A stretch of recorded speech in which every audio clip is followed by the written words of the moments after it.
Hello, everyone. This is Dr. Shiva. Let me get my people on Instagram going here. Good morning. It's almost 12 noon. So we'll start shortly.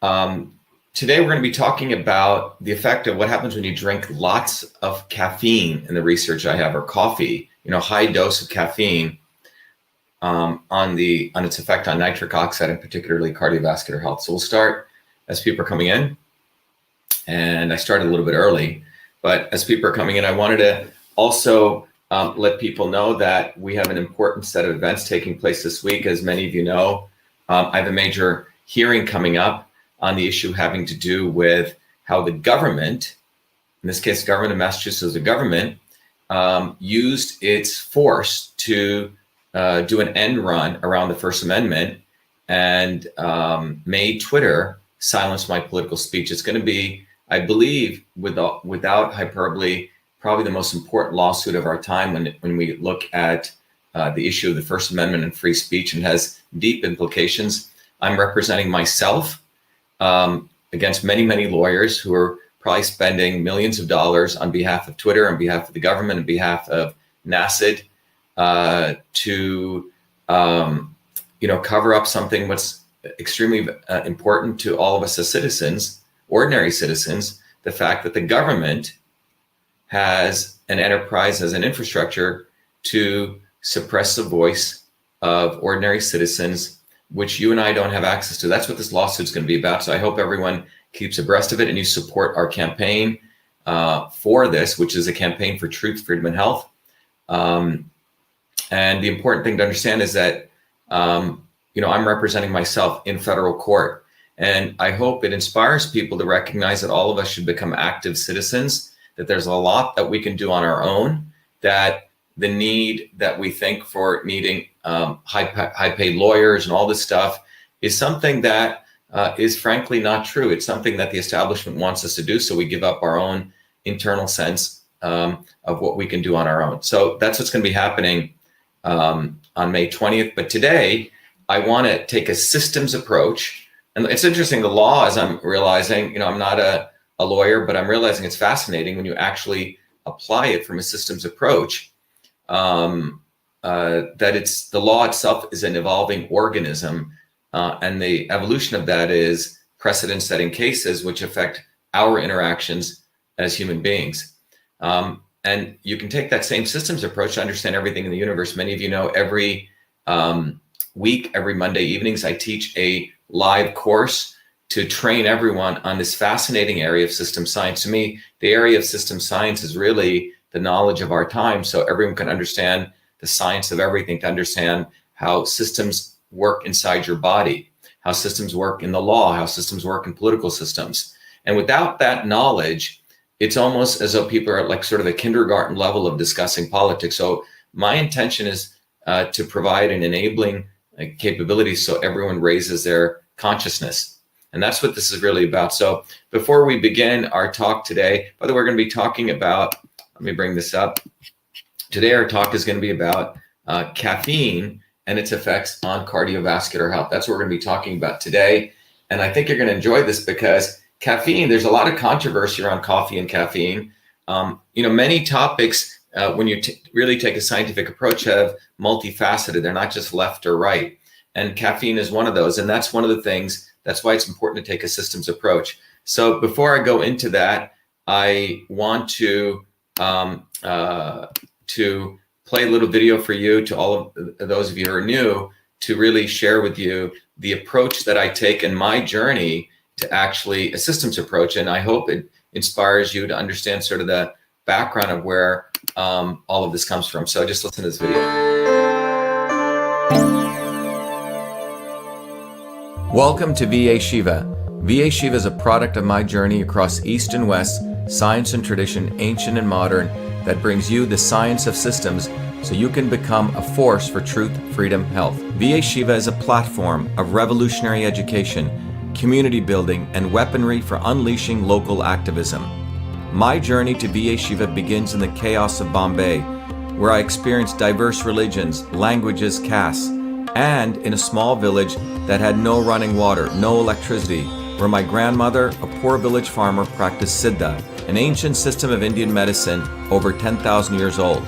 She observed one's face, the art of Samudrika Lakshanam, to understand a body's unique constitution, allowing her to deliver the right medicine for the right person at the right time. Watching my grandmother heal others, I was inspired to study medicine, but I was also aware of the corrupt caste system of India, which denigrated a human being, where my family were considered low-caste untouchables, where one's birth determined one's destiny. The grit and determination of my mother and father led them to get educated and to come to America, a 1 in a trillion event. Their actions inspired me to work hard and excel. While in 9th grade, I attended New York University in a computer science program, and subsequently, at the age of 14, was given a full-time job as a research fellow at what is now known as Rutgers Medical School in the heart of Newark, New Jersey. There I investigated the system of sleep using mathematics, computer science, and biology for sudden infant death syndrome. It was there in Newark where I invented email, when I was the first to convert every feature of the physical, paper-based inter-office mail system, including inbox, outbox, memo, carbon copy, blind carbon copy, attachments, into its electronic equivalent, a system which I named email, a term that I was the first to coin. On August 30th, 1982, I was awarded the first U.S. copyright for the invention of this system, recognizing me as the inventor of email. At that time, copyright was the only way to protect software inventions. I went on to MIT, where I earned 4 degrees across multiple systems of engineering: electrical, mechanical, design, biological. That training led me to invent many other systems for advancing humankind. EchoMail, the world's first intelligent email management system. Cytosolve, a computational biology system for eliminating animal testing to discover new medicines faster, cheaper, and safer. And to the creation of a whole systems methodology for certifying clean food. These innovations led me back on a Fulbright to India, where I discovered the missing link between Eastern medicine and Western systems theory, honoring my grandmother, to develop Your Body, Your System, a powerful tool that will help you understand how your body is a system and how the inputs of food, supplements, and exercise bring your body back to its natural system state. And Systems Health, an integrative educational discipline that is now integrated into the VA Shiva platform that will enable you to learn the science of systems, the science of everything, be it your body as a system or our society and politics as a system, to reveal the foundational interrelationships between truth, freedom, health. Now is a time for you to be the light, learn the science of systems, build community, and weaponize yourself to unleash the activism necessary to deliver truth, freedom, health in your local community. Welcome to VA Shiva.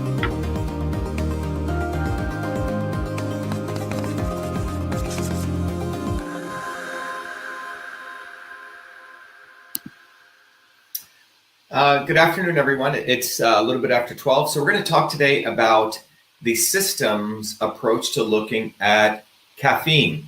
Coffee. Caffeine, by the way, is not only in coffee, it's in tea, it's in a bunch of substances, and its effect on the cardiovascular system, particularly nitric oxide. Now, one of the things that I think everyone needs to understand is, the research on coffee or caffeine, frankly, let me just adjust this, is there's a lot of controversy because the conditions in which they've done, as we started to look at the literature, coffee is frankly was done in any consistency. So what we're doing with our work at Cytosolve is to really hone in on different aspects. And we may actually have to do a number of videos on coffee or caffeine in particular. So what we're going to look at today is what happens when you consume different dosages of caffeine, looking at, 1 cup of coffee over, and we're doing it over a 24-hour period, the way we did these simulations with Cytosolve, or 4 cups of coffee over a 24-hour period, where you do like 40 cups over a 24-hour period. And what you find is dosaging matters. And this is something that I don't think we appreciate enough. What typically happens is that whenever people look at, is this good or bad for you? It's about the right amount, right? It's how much is consumed. And this is something extremely important that we need to understand. Dosaging matters, the amount that matters, because fundamentally everyone's a unique human being. And the nature of you is a function of genetics. It's a function of your epigenetics. It's a function of the stressors and the conditions you live under, right? And those three things make you. So it's from a systems approach, you recognize it's not just, oh, is this good or bad? Is this pro or anti? And that's one of the things that I want all of you to get away from. And part of that elevation of consciousness is to take a systems approach. That's why we've created the platform at VA Shiva, which I'll talk about more, which is really a platform for truth, freedom, and health. But it's a platform to educate you on the science of systems, to give you a community independent of big tech, where you can interact with people. And then finally, where you can, take this knowledge into activism. But you have to move beyond this left, right, pro, anti narrative. And I think coffee is a good example of it because it's actually a lot more complex. So initially I was only going to do one video, and I realized that when you really start looking at caffeine, that it's there's many factors here. So today we're going to look at what happens when you give lots or when you look at the dosaging of caffeine over periods of time, okay? And as a part of doing this, we're going to go back and review the cardiovascular system. We're going to go and look at the nitric oxide system. And we're going to share with you, good morning to you also, what happens when you give different dosages from the data that we have. So let's let me remove this video from here. And let me bring up our PowerPoint, okay? So let's go right to here. We'll bring it up here so everyone can see that. Okay, good. So people on Instagram, I think, can see it too. There we go. A little smaller. Okay. There we go. Okay. So let's look at this. So again, those of you want to know more about VA Shiva and the platform, go to vashiva.com. There's a website. You can go to the dashboard. You can go to login. But let's really look at coffee here. So let's begin by, first of all, we want to look at what is caffeine. So I'm talking about coffee and caffeine. I should be very specific. We're really looking at, in this case, we're actually looking at caffeine to be specific, okay? And then we're going to look at the biological functions of caffeine's effects, the health benefits, and the effects on cardiovascular system, and then what the clinical evidence says on dosaging. So on the left side, you actually see the molecule of caffeine. You notice it has a lot of nitrogens in it. Okay, a lot of nitrogens and one double bonded oxygen here. It's got a pentagonal ring structure and a hexagonal ring structure here. So it's an interesting molecule, but you can't ignore a lot of these nitrogens here. And it's the most widely taken psychoactive stimulant globally. So it is a stimulant, and it's the most widely taken psychoactive stimulant on the planet. It is also a natural pesticide, which is interesting. And it's naturally found in more than 60 plants. So caffeine doesn't only occur in coffee, it occurs in coffee beans, cacao, which is chocolate, cola nuts, guarana berries, tea leaves, yerba mate. So you can see there's more than 60 plants, and here are some of them. Yerba mate, something that when I was in Argentina and South America, it's a drink. Tea leaves, but it's in a number of different substances. So just think a little more broadly when you think about caffeine. It's not just coffee; it occurs in many different plants. Over 35,000 research articles have been done on caffeine. Nearly, as you can see, over 1,600 clinical trials over a period of 55 years. So a lot of research has really kicked in on coffee over the last 50 years. All right, you can see this graph here on the bottom, how much of that research has been happening. But a lot of articles. We did when we looked at arginine and cardiovascular, that had close to 130,000. Tremendous amount of work, but caffeine's up there, 35,000 articles. So how do you go about finding what's really going on? So as many of you know, I like to take a systems approach. So how do you take all of these articles and figure out what's going on? So for my PhD work, as many of you know, many years ago at MIT, I created a platform. It was a technology called Cytosolve, where we could really look at, instead of cherry picking, which is a non-systems approach, we can look at it systematically, look at what the known research is, organize that literature, as I'll share with you here, using the Cytosolve methodology.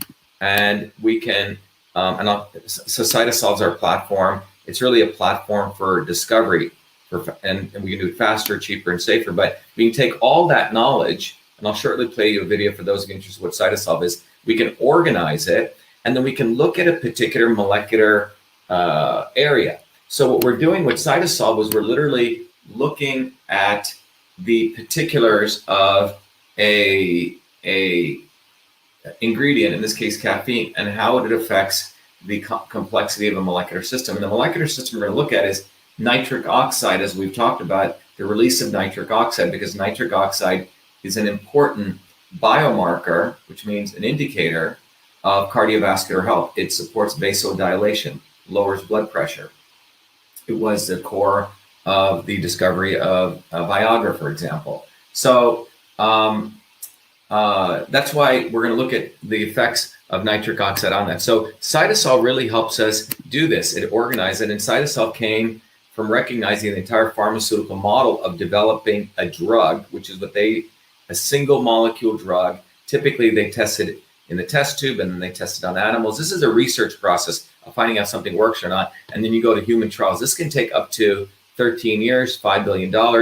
And what's happening is, as drug companies spend more and more money on this antiquated process, they're in fact discovering less and less new drugs, which are in fact being allowed by the FDA. So this process is broken, and that really led me to develop CytoSolve. So when we look at CytoSolve, I'm gonna, just to educate those of you who are new, I'll play for you a quick video so you understand what is CytoSolve, so you understand how we approach caffeine. So in all of the videos I do daily, we have our research team look at a particular ingredient and look at a particular biomolecular function. So any one of you who are interested in me, someone just said, hey, can you look at black fungus? So any one of you who are interested in us, we have a research program, and it's driven by you. So a lot of people want us to do caffeine. So email me at VA Shiva, Victor Alpha Shiva at VAShiva.com, and we take your advice and we put it into our research program. So this is really driven by you.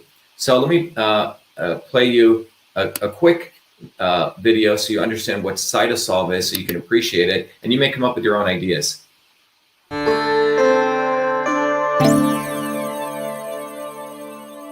Who would have ever thought someone like me would invent email and create CytoSolve to revolutionize health for personalized and precision medicine, a system for delivering the right medicine for the right person at the right time? I was born a low-caste untouchable in India's caste system, a system of aristocracy, oppression, and racism. As a child, I observed my grandmother, a poor village farmer, practice Siddha, India's oldest system of medicine, to heal local villagers by observing their face, to know their unique constitution, to deliver a unique combination of foods, healing herbs, and massage. The caste system and her abilities to heal inspired me to understand the interconnectedness of all life. My name is Dr. Shiva Ayyadurai. I'm an MIT PhD, a Fulbright scholar, a scientist, technologist, and inventor. My family and I left India to come to America on my 7th birthday. As a 14-year-old, I began working as a full-time research fellow at Rutgers Medical School to unravel the mysteries of sudden infant death syndrome, SIDS, and created the world's first email system long before I ever heard of MIT. As I traverse academia over the next 3 decades, I observed self-serving academics, never solving real problems, writing grant after grant, competing for tenure, while diminishing real science and real scientists, pushing a reductionist science to destroy the scientific method. Like the blind men who never saw the whole elephant, but the parts, they delivered a dismembered view of reality. I observed Big Pharma use such reductionism, wasting billions year after year to fund research in test tubes, killing animals, and using the poor as guinea pigs for clinical testing to create products that even the FDA no longer allowed. Not only Big Pharma practiced this reductionism, but also the elites of Big Vitamin, Big Green, and Big New Age, with gurus and yogis, empowered by Hollywood celebrities, selling one supplement after another based on a cherry-picked science. All that changed in 2003 when the Human Genome Project ended, revealing that humans have the same number of genes, about 20,000, as that of a worm, giving rise to a systems biology. We realized that one-size-fits-all medicine was a failure. We realized their medicines were killing us, making today's generation's lifespan shorter than any previous generation. Obesity, heart disease, deaths from adverse reaction to drugs, confusion on what diet, what supplements, and who to believe is what they have delivered you. They push natural and organic products for your beauty and wellness, while their real solution is their plastic surgeons and Botox. We've been sold out. It's time for real science, a system science that interconnects the parts to discover truth, to know what really works, to get the health we need and deserve. This is why I created Cytosolve. Cytosolve is about truth, freedom, and health versus power, profit, and control. Cytosolve is a revolutionary technology integrating bioinformatics, computational biology, mathematical modeling, decentralization to reveal the truth. Cytosolve computes trillions of potential combinations of biomolecular interactions to discover what actually works based on the actual science. No reductionism, no cherry picking. Cytosolve's predictive modeling has been proven accurate time and time again, matching laboratory results. Cytosolve discovers synergistic combinations of compounds to maximize health and reduce toxicity. For example, we know curcumin from turmeric and resveratrol from red grapes alleviate inflammation, but how much should we combine? Current methods are hand-waving at best. Here, with Cytosolve, we first model the control condition with no curcumin and no resveratrol to simulate high inflammation with the cytokine level at 0.15 micromolar. Next, we add just 5 micromolars of curcumin. The inflammation drops to 0.05. Next, we use 5 micromolars of resveratrol and the inflammation drops from 0.15 to 0.06. But when we combine curcumin and resveratrol of 3 micromolars of curcumin and 2 micromolars of resveratrol, inflammation drops from 0.15 to 0.03, far lower, nearly 200% less than just one compound alone. That's the synergy principle of system science. We've all had enough of their fake and reductionist science. They think we'll simply keep buying their marketing, their celebrities, and their products that can never truly heal us. We don't need them. Great things come when we integrate the best of things. It's our time. It's time we delivered solutions for ourselves. It's time for truth, freedom, and health. It's time for Cytosolve. Welcome.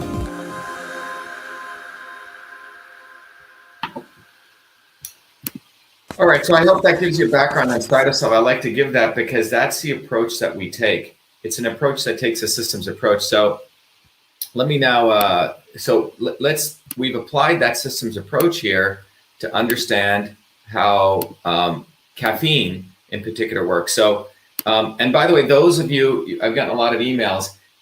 For many, many years, we've helped some of the largest nutritional companies and even small companies who are putting together products figure out if their formulations actually work. Right now, if you go to Whole Foods or you go on supplements, there's a lot of snake oil out there. It's hard to know what actually works.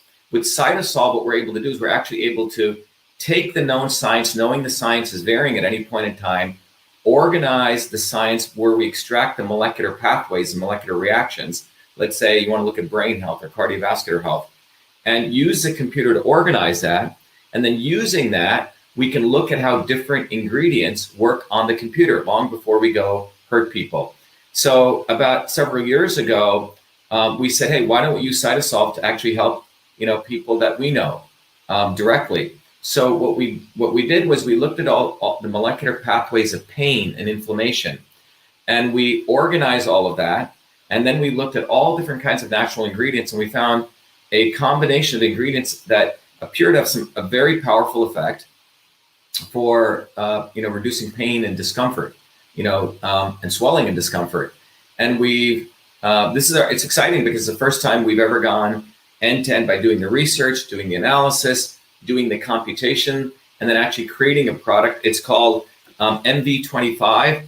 It's out there. We had initially some issues because of COVID getting the manufacturing done. So we have more supply now coming. I know some of you are pre-ordering. So just briefly, what MV25 is, it's a very interesting product where you can notice that the branding it's not a celebrity brand, it's a branding of a scientist, myself, from a system standpoint. And we've used the equation in math and physics called momentum, mass times velocity. It's momentum to move.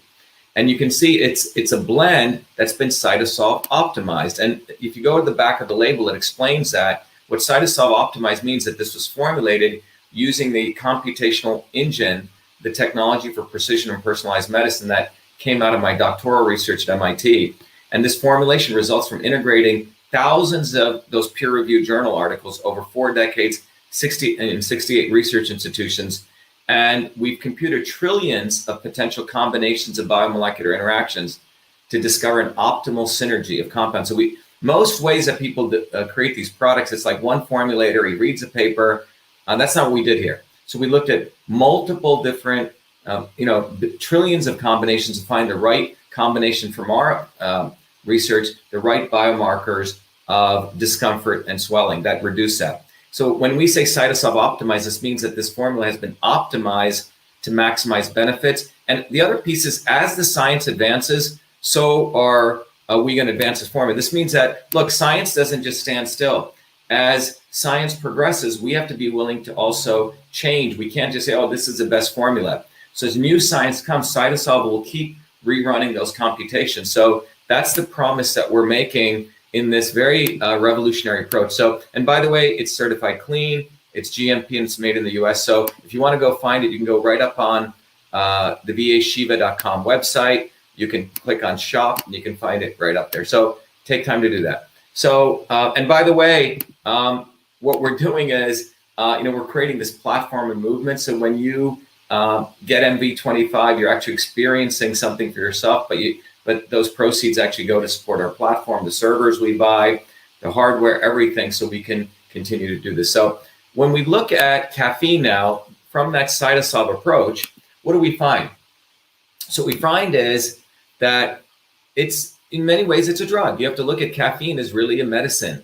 It's a plant-derived trimethylxanthine alkaloid. So alkaloids are very, very powerful substances in plant alkaloids, as you'll find. Just type in the word alkaloid if you want to Google it, and you'll see these substances are very powerful, like yohimbine, typically ends with INE, okay? Xanthine, citrulline, okay? And these are plant alkaloids, can have psychoactive effects. So caffeine is a psychoactive, and as you can see here, it's a trimethyl. It's a trimethyl xanthine alkaloid, and the average dietary caffeine consumption in the U.S. adults is around 200 milligrams per day. Okay, so the average dietary consumption in the U.S. adults, people essentially, it's like you taking 200 milligrams of caffeine. And the half-life in adults is 3 to 7 hours. What does half-life mean? Half-life means how long it stays in your, it basically means within, let's say 3 hours is a half-life. That means if you consume 200 milligrams of caffeine, the amount that's in your blood when you first consume it, 3 hours later, you have about 100 milligram equivalent. 3 hours later, it'll go down to 50. 3 hours later, 25. That's called the half-life, okay? So, for example, cannabinoids, things like, pot,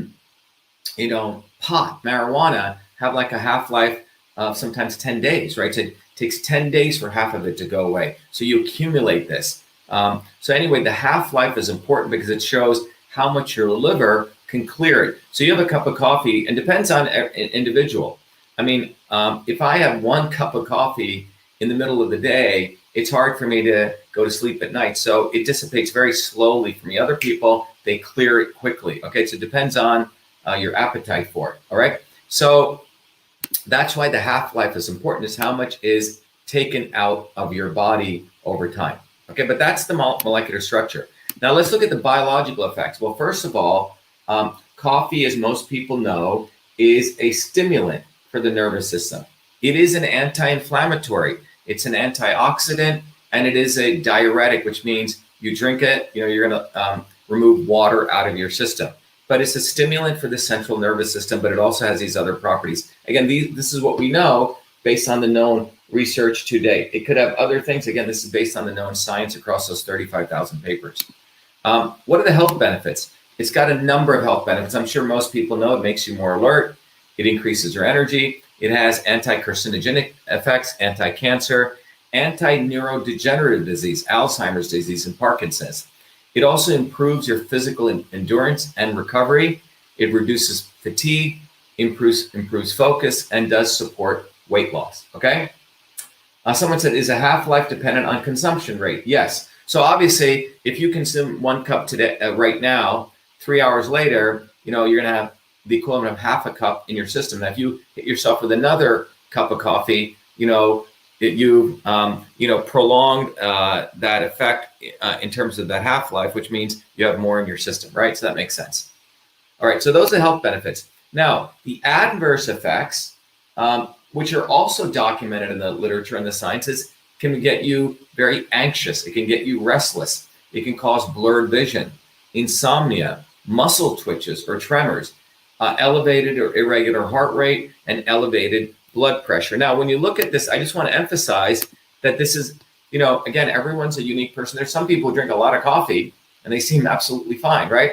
Their systems may be different. This research is based on sort of the norm that's coming out from those papers. So when we look at, by the way, the body from a systems Eastern approach, the anxiety and restlessness is called the Vata aspect. And I teach this in our course. Those of you who look at Ayurveda, other Eastern systems of medicine, some people already are very wired people. Obviously, if they take lots of coffee, it's going to wire them even more, right? So it depends on your body type. So that's important to remember. Not one size does not fit all. Again, that's what a systems approach teaches us. Everything I'm sharing with you has to be put in the context of you as a unique system, all right?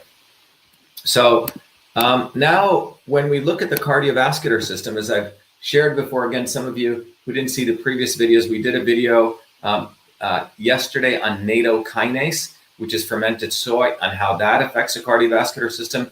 We talked about how nattokinase has this very powerful effect on breaking up blood clots. It's in fermented soy. It's not in all soy, but in fermented soy, there's the ingredient nattokinase. We talked about arginine 3 days ago and how arginine actually, in the presence of shear flow, your body will release nitric oxide. But the quick background in order to understand caffeine is we have to recognize how the cardiovascular system works.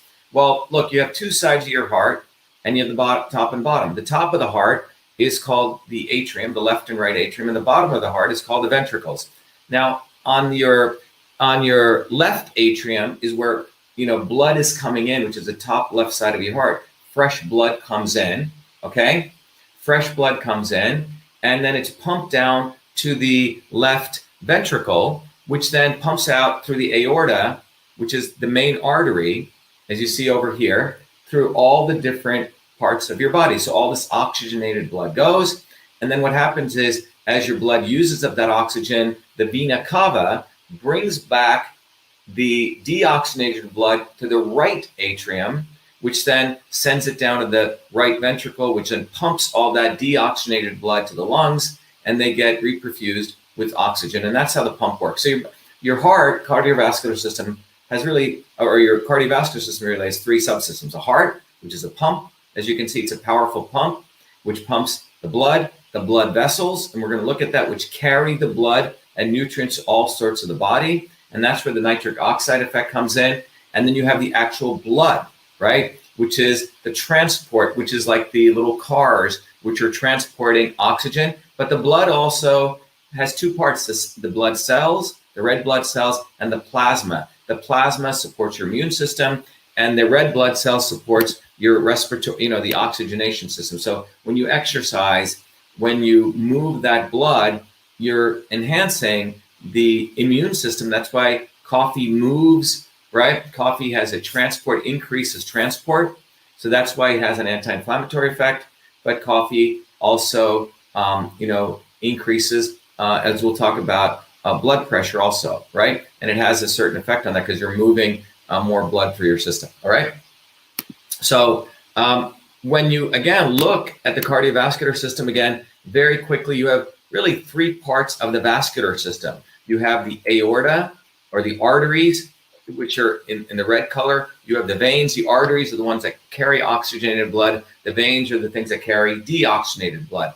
But they're interconnected by the capillaries. The capillaries are taking the oxygenated blood through to your tissues and your cells, and then they're also helping remove the waste of the carbon dioxide, which then flows into your veins and out. Now you have arteries, which are the red, you have veins, which are in the blue here, and then you have the capillaries, right? The capillaries are the things that are the minute, blood vessels. And if you look at it here, the veins on the right side of the capillaries have three different structures. They have the outer structure of the veins and the outer structure of the arteries, which are known as the adventia. That's really the structural support, right? It's like the bark of a tree. The middle of it is a tunica media, which is a middle layer, which is more the musculature of the arteries here, the middle here, or the veins. And then the inner part of the arteries and the vein is composed of what's called the tunica intima, which is the endothelial cells. Endothelial cells. However, the capillaries only contain really only the tunica intima, right? Which are really only the endothelial cells. So capillaries, which are the fine blood vessels, are composed of endothelial cells, but the arteries and the veins contain 3 different types of structures. All right. Now, when you look at nitric oxide is extremely important to understand. Many years ago, I think Time Magazine had this big article saying how nitric oxide is a molecule of the century, because what nitric oxide is important for, it dilates. It's important in the dilation of your vessels, okay, which affects blood pressure, hypertension, etc.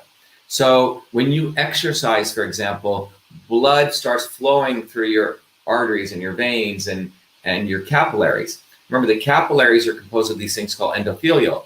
So when the blood flows over the endothelial, our research with Cytosolve and MIT and a bunch of other institutions showed that your body will release nitric oxide, okay? So exercise is very valuable. In the presence of arginine, your body will release nitric oxide, okay?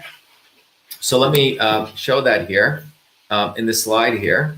So when you look at the nitric oxide here, what you'll notice here is that NO is a molecule, right? So here's nitrogen, double bond to the oxide. Its key role is maintaining blood pressure. It's anti-arthrogenic, and it's generated when endothelial nitric oxide synthase, which is a enzyme, catalyzes arginine, okay? So the catalysis by enos of arginine generates nitric oxide. And so when you exercise, it triggers nitric oxide production. We talked about that a few days ago. So here's your capillaries, and the inner surface of those capillaries has a endothelial cell. So when you exercise, blood starts rushing through these capillaries, and in the presence of arginine, this enzyme enos will create nitric oxide as well as L-citrulline, and this causes vasodilation. So NO production, by the way, I need to, NO production, this is not NO, it's not no production, it's NO, sorry about that, I keep making that mistake. NO production leads to vasodilation and maintenance of blood pressure, okay? So we, at Cytosolve, when I was building this at MIT, we did work between MIT, Brigham and Women's Hospital, Harvard, and King's College, and we did some very interesting work looking at what happens when you move blood through your arteries. So here's arterial flow, and it's almost like we're gonna take a microscope and we're gonna look deep into the surface of the capillary. And what do you have? You have these little endothelial cells. This is one cell. And on the cell surface, right over here, if you can see, is a very interesting structure. It looks like a Christmas tree right on the right side here. So when blood flows over these endothelial, this Christmas tree starts shaking. It's quite amazing. And when this shakes, the body will, or your cells, through a series of chemical reactions, will start releasing nitric oxide, okay? So the mechanical force of the structure called the glycocalyx, when this moves, in the presence of arginine, will release nitric oxide, okay? And by the way, when we use Cytosolve and you look at the research like we did when we built MD25, you can read all this literature and you find every little researcher has little chemical reactions they found. With Cytosolve, we put all of those together, okay? We put all of those reactions together versus looking at it, cherry picking. We put all of those reactions together, and what we're able to do is we're able to interconnect them on the computer. Can't do, with killing animals, but on the computer, we interconnected them, and we can say, hey, how much nitric oxide gets released? And this is Cytosolve's simulated prediction. And by the way, we've shown this when we did actual laboratory experiments. Look at how closely Cytosolve matches the lab experiments. And same here when we looked at how much protein is released. So what I'm sharing with you here is a black line represents our predictions, and the dots here represent Andrew Ku's work at Harvard and MIT, showing how much is actually released, measured. So this was published, by the way, in one of the leading journals in the world, Cell's Biophysical Journal. And I was one of the key authors with 2 other senior authors and other students showing the power of Cytosolve in predicting the release of nitric oxide. Now, what happens when you take caffeine? So what I just shared with you here is we have a proven mathematical model where we've looked at all of these chemical equations of the release of nitric oxide. So we modeled that, we published that, so it's validated. Then what we did was we said, okay, what happens now when you take caffeine? So this is where I want you to listen carefully in terms of to really understand what happens when you take lots of caffeine at different dosages. 1 cup of coffee, 4 cups of coffee. What happens when you drink 40 cups of coffee? And we looked at over a 24-hour period. Okay, so let's look at that, right? So what happens when you do that? So we have our model that we built with cytosol. And what we did was we said, okay, what happens when you just take 1 cup of coffee? And let's assume you're sipping this over a 24-hour period. So the y-axis is nitric oxide, okay? And the x-axis is how much of that caffeine ends up in your blood, and it's micromolar amounts, okay? How much ends up in your, at the cell surface. So we're looking at about 10 micromolars is what ends up, right? That's what 10 micromolar. So just to be clear, what we're simulating here using this proven cytosol model is you have a cell, and how much after you drink a cup of coffee, right, over that 24-hour period, how much actually after you've digested it, gone through your bloodstream, ends up at the cell surface. That's what we're modeling here. And we're looking at what's called 10 micromolar, which means 10 to the minus 6 moles of caffeine per liter. Okay, that's what's called a micromolar, all right? Someone said, is this a repeat presentation? No, this is a new presentation of caffeine relative to the cardiovascular health. So what we're seeing here is the amount of coffee consumption, right? So 1 cup of coffee over 24 hours. So you can see your nitric oxide level drops. It was at 100%, so it drops down around, 85%, okay? If 90 is here, right, this is about 85 to 88%. So the key takeaway is you drink 1 cup of coffee, remember, coffee lasts over, let's say, an 8-hour period, but we've extended it to be conservative. It will lower your nitric oxide levels, okay? Nitric oxide is important for vasodilation. So that's what this result shows. Now, let's look at what happens if you drink 4 cups of coffee. Well, when you drink 4 cups of coffee, you increase the level of caffeine in your blood plasma to 48 micromolar. And you can see right here, if this is around 70, you're at around 78, close to 80, but you've reduced your nitric oxide production rate down from 100% to 78%. It's not that bad, but your NO levels are low, okay? So the takeaway there is you now assume you're drinking 4 cups of coffee over a 24-hour period, your nitric oxide level will go down. Remember, nitric oxide is important, again, for cardiovascular health. So you brought it down, all right? Now what we did was there are supplements that bodybuilders take or people who want to stay awake take that are like the equivalent of 40 cups of coffee, where some people take a shot of this, all right? And so what happens when you take something like that? And what you see here is that when you take these caffeine supplements, which are the equivalent of 40 cups of coffee over 24 hours, you can see that your NO level drops down to 60%, okay, from 100 to 60%. Now, this is for a normal individual, okay? There are people who have cardiovascular issues, hypertension. Tomorrow, I will do a video where we look at what happens when you take arginine and caffeine together. That's with the cytosol analysis at different levels of hypertension. And you can see some people's NO levels will go down even to 40%. What we're looking at here is a normal individual. Someone says, what is a vasodilator? Vasodilator relaxes your vasculature, relaxes your blood vessels, okay? That's what a vasodilator is, okay? Someone else says, Dr. Shiva, what do turmeric cumin products can we take to help with anti-inflammation? I'll talk more about that shortly. Let's see if there's any other questions here. Okay,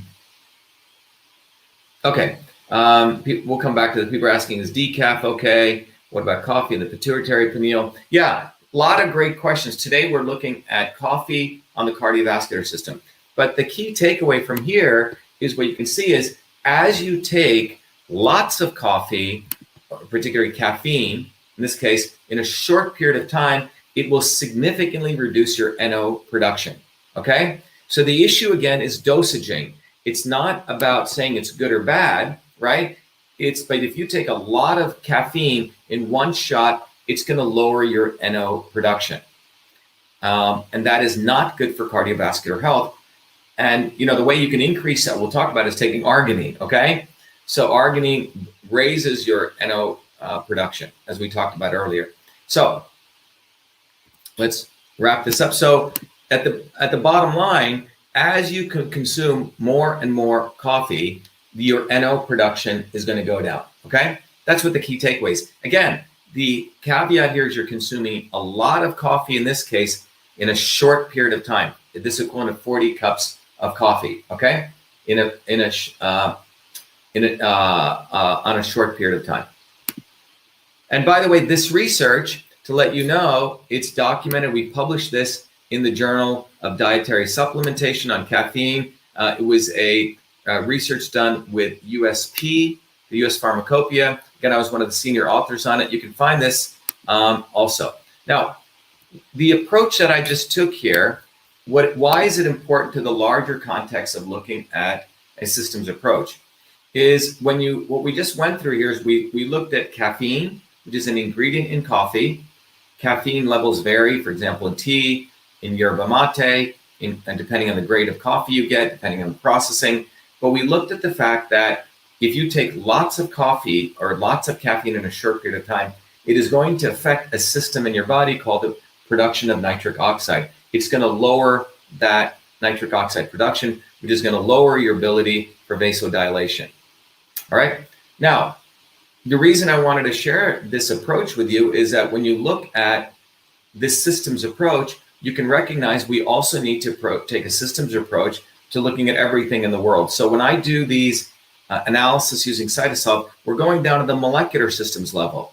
So it's not coffee is bad or good. We're looking at the fact, how much are you taking it in a short period of time, or how much of caffeine are you consuming and your particular health conditions. But when we apply the same systems approach, we want to recognize that, for example, politically, there are people who, when they look at, how do we change the world? Some people just focus on science. Hey, let's do better science. Let's do innovation. That's a search for truth. Again, that's just one piece of it. Now, other people just focus on freedom. Hey, we just need to get the First Amendment, the Second Amendment. And you have those well-meaning people. And other people are out there just focusing on health, right? I'm talking about the larger system of helping all of us. So people are just essentially in one of these worlds, okay? Either health, people doing yoga, eating well, or people fighting for their First Amendment, Second Amendment rights, or people fighting for truth. My view is we need to intersect truth, freedom, and health if we want to take a systems approach to understanding the world around us. We have to fight for freedom, because that's how we can do great science and get to truth. With truth, we can find out what's health, what's right for our body. Oops, I didn't share this with people here. Sorry for those people. I shared it on Instagram. But what I was sharing was, people do the approach for life and trying to understand how to change the world in this very reductionist way, either truth, freedom, or health. We need to intersect them. So the reason I say this is because if you look at any one of those areas, we're never going to get to a whole system solution of how we change the world. That's why I'm a big proponent of taking a systems approach. We have to fight for freedom so we can get debate and do great science. And from really doing great science, not cherry picking, we can find out what's right for our health. So when it comes to something like caffeine, what we learn is it's about the dosaging and the time scale. All right. You do a cup of coffee over a long period of time. Same thing like when you get to drugs, right? People doing lots of alcohol in a short period of time, or there's a whole series we're going to do on cannabis. The companies, the big tobacco companies, or the big alcohol companies, or the big whoever want to get heavy users. They don't, the one person who does a glass of wine, at dinner, or the person who does, smokes a cigarette 2 a day. That's not what they're going for. They're looking for heavy users. So it's about dosaging. This is what we need to recognize. It's all about dosaging. So when we look at a synergistic approach, if one group is just fighting for truth, one group is just fighting for the First Amendment, or the Second Amendment, one group is just fighting for organic food or defeating Monsanto, we're not going to have as much effect as us coming together. So that's what the basis of our movement, your movement for truth, freedom, and health is. And I want to Before I have some more stuff I want to finish up on caffeine, but before I do that, I want to just play this next video for you, so all of you understand that I want to encourage all of you for your own consciousness to raise your consciousness to understand the intersection of truth, freedom, and health, and to become a warrior scholar in the program we've set up for truth, freedom, and health. So let me just play that video as the video that really shares with you why we need to build a movement for truth, freedom, and health. Allowed our country to be taken over from within, and the end goal is you will have a homogenized world where we will become slaves, because there is a condition among the elites that really thinks they're better than you, deep down inside them, that you don't deserve the freedoms you have.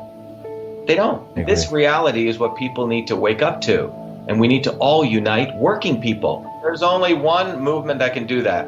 And that is the movement that we started creating here in Massachusetts, the movement for truth, freedom, and health. Look, I've been a student of politics since I was a 4-year-old kid, studying revolutionary movements, left wing, right wing. There's a physics, there's a nuclear science to destroying the establishment. To build a bridge, you need to understand Newton's equation. You need to understand the laws of gravity. You need to understand Poisson's ratio. There is a way to build a revolution, and that's why I put this together. My goal is to train an army of truth, freedom, and health leaders.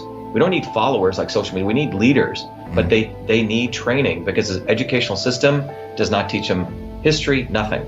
So in 3 hours, that's what I've started doing. That's the solution. We got to train people. First, with understanding what a system is. The second is understanding the interconnection between truth, freedom, and health. Freedom is the ability to move freely, communicate freely, right? Talk freely. Without freedom, you cannot convert ideas, hypothesis into truth, which is science. And without freedom, you can't really get to truth. And without truth, you make up fake problems and fake solutions, which means you destroy our health. And without health, which is the infrastructure of us and our body, you can't fight for freedom. Third concept is it has to be bottoms up. Working people, people who work uniting. And what the right wing has done is whenever you say working people unite, that must be communist. Meanwhile, they've let the Democrats run unions, which suppress workers, completely corrupt. But when you look at the arc of American history, it's been when working people came up. We need to go local. Every solution I'm coming up with as a part of this movement, we're giving the science, which is the truth, and then we tell people what they can do on the ground. Like with election fraud, you don't need to wait for some lawyer. Our goal is to train people, Dave, to go local, to go local, to go local, fight locally. Forget lawyers, forget politicians, forget celebrities. You got to learn politics, and there is a science to it. They lock us down, we should be ready to shut them down. And the fourth part of this principle is a not so obvious establishment. So when you look at a system, there's always something that disturbs you from getting to your goal. Well, the biggest disturbance is a not so obvious establishment, which are those people who claim they're for you, on the left and the right. The Al Sharptons who tell black people I'm for you. The Tucker Carlsons.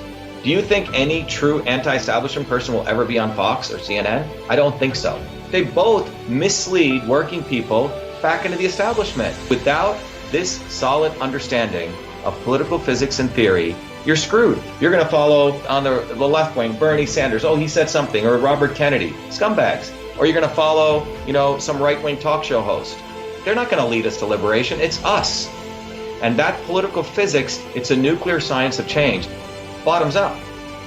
We have to organize to understand that there is people who talk a good game and then look at what they actually do, left and right. I'm sorry, Sean Hannity may say some good things, but I don't see the urgency in his voice to get something done, and it can only come when you weaponize yourself with the right knowledge. You need to be able to identify a rat. Christ didn't go after the Romans, right? It was the Pharisees and the Sadducees who screwed him up. His own quote-unquote people. And that's where we're at. So these four concepts I've built into a curriculum. People can go to vashiva.com, and it's an educational program. We need to train people in political theory. You need to have physics, and I've created that curriculum. People need to get educated. We need to get educated fast. And within a half an hour, I can teach people. 2 years of MIT control systems, I teach people those concepts. Then I apply it, anyone can understand it. And then you say, oh, I got to build a bottoms-up movement.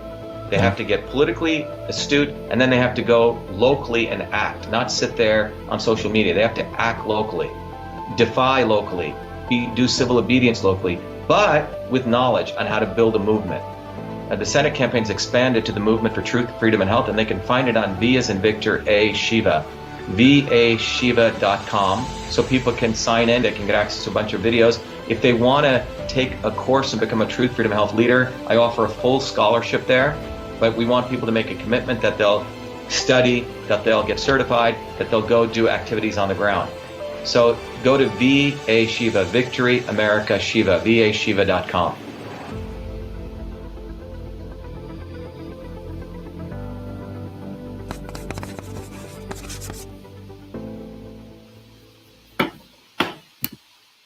So everyone, those of you who are interested in supporting your advancement, I certainly hope that you take advantage of our platform. And that platform is really an educational platform. Our goal is to have around 50,000 Truth, Freedom, and Health warriors by the end of this year, warrior scholars, because we're not going to be able to change the world unless people go from a kindergarten consciousness of looking at the world as Republicans and Democrats, which is really a nonsense way of looking at the world, or left and right. You're not going to solve any of the problems. The world doesn't work left or right. You know, whether gravity exists independent of left and right, how caffeine works in your body is independent of left and right. So a systems approach allows people to move beyond left and right. It's beyond rhetoric and it's beyond sort of good thinking. There's a science that you can use to understand how everything in the universe works. And every Monday evening, I teach that science. It's a distillation of 50 years of knowledge, but you can use that for your body. If you, just to, when the platform that we've created at, on this tool on VA Shiva, just to give you the insights into it, it's not just a platform for, it's not just a platform for, health, right? It's a platform for a number of things, right? It's a platform that'll enable you to understand your body as a system. It's a platform that'll enable you to understand how everything in the universe essentially operates. Let me just bring this up. Put something wrong here. I have to stop this here. Remove, stop the screen. Let me go here.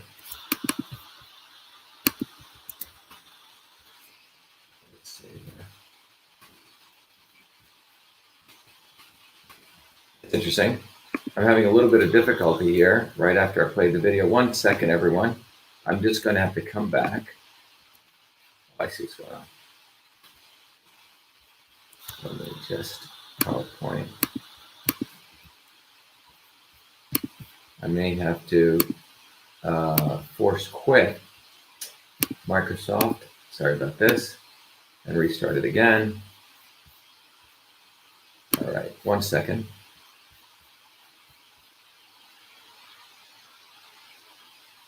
Okay, here we go.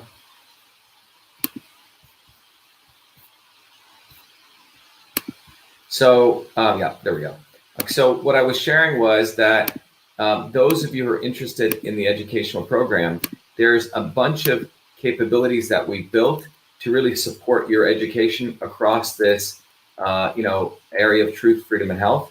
And if you log into vashiva.com/join, what you can do is you can take advantage of that. So let me just bring this up again. So vashiva.com/join, or you can simply go to truthfreedomhealth.com. Okay. So if we go to truthfreedomhealth.com, you will see that on the site, when you log in, we've created a whole bunch of features. There's education and goals to get educated or be enslaved. So as you go through this, you find out there's a whole range of tools that we have. First of all of you are going to learn in a very profound way what this diagram actually means. This is really the science of systems. And this diagram, it took me many, many years at MIT to understand, but in about a couple of hours, I'll teach you this. This diagram represents a systems approach. It's a science of systems. And by the way, this is all based on your contributing to your advancement. As those of you who have generously contributed $25 or more, you get access to all the tools, plus a book, plus a tool that'll help you understand how your body is a system, what kind of system you are, what are the right foods that support you, and how you can bring your body back into alignment. Independent of that, we have a whole portal where you can educate others. You can also get access to a way that you can get certified as a Truth, Freedom, and Health course. You can also get access to other scientific reports, which will help you understand how food is medicine. You also get access to 3 other books, which will help you understand how systems thinking you can apply to anything on the planet, any aspect of existence.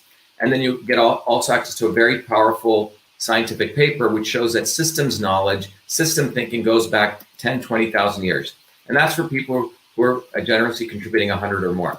But beyond that, we want you to build community among the Truth, Freedom, and Health warrior scholars. We've created a forum, independent of big tech, on our own data center, where you can start topics and you can start conversations. There's also a VA Shiva social, which is a lot like Facebook, but different because it's independent of big tech, and you can create your own pages. You can interconnect with thousands of other people all over the world. And then you can get activated. You can educate others on the science you learn. We have these flashcards where you can print and hand them out, educate people on the real issue with masks, the real issue with the oral microbiome and how it's important for mouth health, what masks do, or the real issue with building immunity. And these are wonderful ways that you can help others. So explore becoming a Truth, Freedom, and Health warrior. So when we look at caffeine, we take that systems approach. So when we look at caffeine, you can look at it from a system standpoint. So for example, one of the tools that you get when you become a Truth, Freedom, and Health warrior or supporter, you get this very powerful tool called Your Body, Your System, which helps you look at the body from an energetic standpoint, the movement of energy, which is transport, the T, the conversion of energy, conversion, C, and the storage of energy. And then you can answer a set of questions, self-analysis, and you can figure out what kind of system you are, which is that red dot in this triangular space. Then you can figure out through another set of questions where your body is today, which is that black dot. And then you can figure out how supplements and foods affect your body as a system to bring you back into where you should be, okay? And so please take advantage of that. Now, what does coffee do? Well, coffee increases transport motion in your body. In the Eastern system science, they call it increasing vata, transport. Coffee also increases conversion, right? You move faster, right? You start motion, all right? It's a diuretic, which means it increases the movement, the flow of, water, right? You drink a lot of coffee, you go to the bathroom a lot. And it also stabilizes kapha, which means storage. So that's what coffee does. Now, how much should you take, okay? So how much should you take? Well, the daily consumption, according to Navrat et al., is no more than 400 milligrams of coffee. Again, this is for the average individual, right? We know about 1 cup of coffee is around 200 milligrams, so 400 milligrams of caffeine. That's sort of seen as a consumption limit. For cognition improvement, about 150 milligrams per day, 150 milligrams. For headache, okay, so 300 to 500 milligrams per day. So that's what's known. Again, you should consult your doctor. This is not a medical show. This is essentially a distillation of what's out in the literature. So in closing, caffeine is really a double-edged sword. And I want people to really remember this. That's why the research on coffee is always, it's not left or right. Okay, it's not pro or anti. So this is what people have to remember. Everyone will write me in emails, coffee good or is it bad, right? Is caffeine good or bad? Again, you got to get away from this good, bad.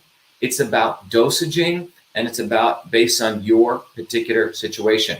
Look, if you take something like arsenic, even something like mercury, believe it or not, at different dosages, believe it or not, very low micro doses, a certain amount of arsenic, which is, by the way, what a number of the manufacturers of heartworm pills put in to heartworm medicine, is actually could be beneficial for the heart. Again, it's dosaging. Even the Eastern medicines knew this in China and India.